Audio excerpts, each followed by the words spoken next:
बिस्मिल्लाहिर्रहमानिर्रहीम। अस्सलाम वालेकुम डियर स्टूडेंट्स।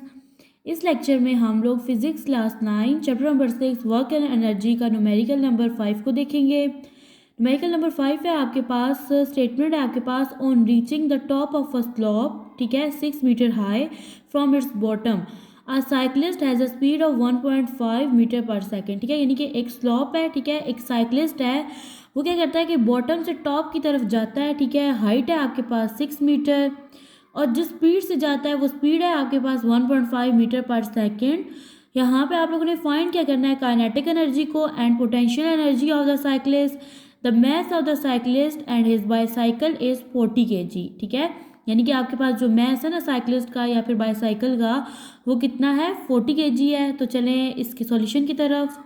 अब देखिए, तो प्रॉब्लम की स्टेटमेंट से हम लोगों ने क्या किया, गिवन डेटा लिखा। गिवन डेटा में सबसे पहले आपको एक हाइट दी गई थी स्लोप की, ठीक है, जिस हाइट तक वो पहुंचा साइक्लिस्ट वो कितनी थी, 6 मीटर थी। ठीक है, अब एक स्पीड थी, जिस स्पीड से वो गया हाइट पे, टॉप पे गया, बॉटम से टॉप तक जाने के लिए जो उसने स्पीड यूज़ की वो कितनी थी, 1.5 मीटर पर सेकेंड थी। आपके पास मैस जो था वो कितना था, 40 kg था। ठीक है, आपने दो चीज़ें फाइंड आउट करनी है, एक है पोटेंशियल एनर्जी और दूसरी है आपके पास काइनेटिक एनर्जी। अब देखिए, तो आपके पास फार्मूलाज हैं दोनों के। पोटेंशियल एनर्जी जो होती है आपके पास इक्वल होती है mgh के, ठीक है, जबकि काइनेटिक एनर्जी जो है इक्वल होती है 1/2 mv² के। तो सबसे पहले हम लोग फाइंड आउट करते हैं पोटेंशियल एनर्जी को। पोटेंशियल एनर्जी देखिए आपके पास इक्वल किसकी होती है, mgh के इक्वल होती है।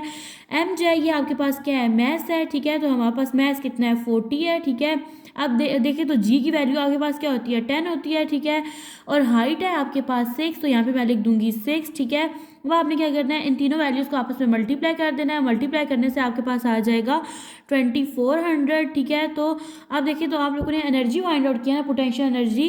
तो पोटेंशियल एनर्जी का जो यूनिट होता है वो क्या होता है, जूल होता है। तो यहाँ पे मैं लिख दूंगी जे। ठीक है, तो हम लोगों ने यहाँ पे क्या फाइंड आउट किया, पोटेंशियल एनर्जी को फाइंड आउट किया है। ठीक है, एक पार्ट हम लोगों ने सॉल्व कर लिया। अब हम लोग फाइंड आउट करेंगे काइनेटिक एनर्जी को।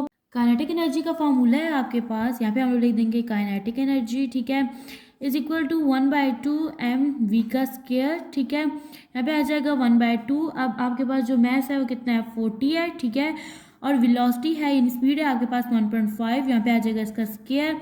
2 1s are 2, 2 2s are 4, यहाँ पे आ जाएगा आपके पास 20। ठीक है, और यहाँ पे हम लोग ले लेते हैं 1.5 का स्क्वायर। स्क्वायर लेने से आपके पास आ जाएगा 2.25। इन दोनों वैल्यूज़ को आपस में मल्टीप्लाई कर देंगे तो हमारे पास आ जाएगी काइनेटिक एनर्जी। मल्टीप्लाई करने से आपके पास आ जाएगा 45 जूल। ठीक है, तो लास्ट में हम लोग लिख देंगे result.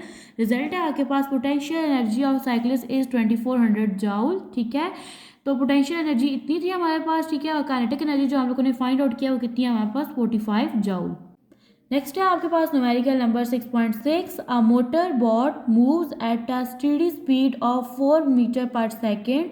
Water resistance acting on it is 4000 newton. ये आपके पास फोर्स है। Calculate the power of its engine. आपने क्या फाइंड आउट करना है, पावर। अब देखिए, तो न्यूमेरिकल की स्टेटमेंट से हम लोगों ने क्या किया, डेटा लिख लिया। गिवन डेटा है आपके पास v, यानी आपके पास स्पीड है कितनी है, 4 मीटर पर सेकेंड है। नेक्स्ट है आपके पास फोर्स। फोर्स है आपके पास 4000 न्यूटन।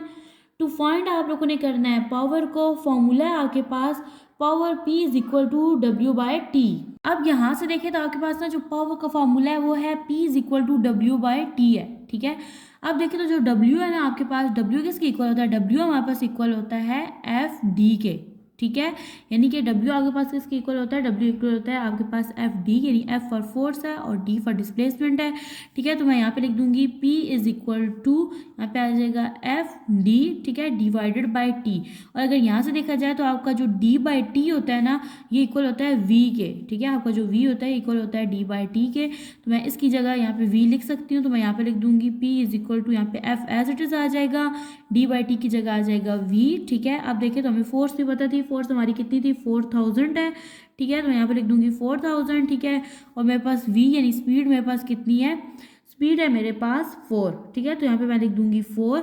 अब देखिए 4 4 से क्या होता है 16, तो यहाँ पे आ जाएगा 16 और ये 3 जीरोस के साथ आ जाएंगे, यानी 16000 आ जाएगा आपके पास। ठीक है, आप लोगों ने यहाँ पे क्या फाइंड आउट किया, पावर को फाइंड आउट किया। पावर का यूनिट होता है आपके पास वॉट। ठीक है, अब आप लोग इसको मजीद सिंप्लीफाई कर सकते हो, जहाँ पे 3 जीरो हो वहाँ पे आप लोग उसको प्रीफिक्स की फॉर्म में लिख सकते हो। तो मैं यहाँ पे लिख सकती हूँ 60 मल्टीप्लाई 10 की पावर 3 वॉट। ठीक है, और 10 की पावर 3 किसकी इक्वल होता है, किलो की इक्वल होता है। तो यहाँ पे ये बन जाएगा आपके पास 16 किलोवाट। लास्ट में आप लोग लिखोगे रिजल्ट, पावर ऑफ इंजन जो है वो कितनी थी 16 किलोवाट।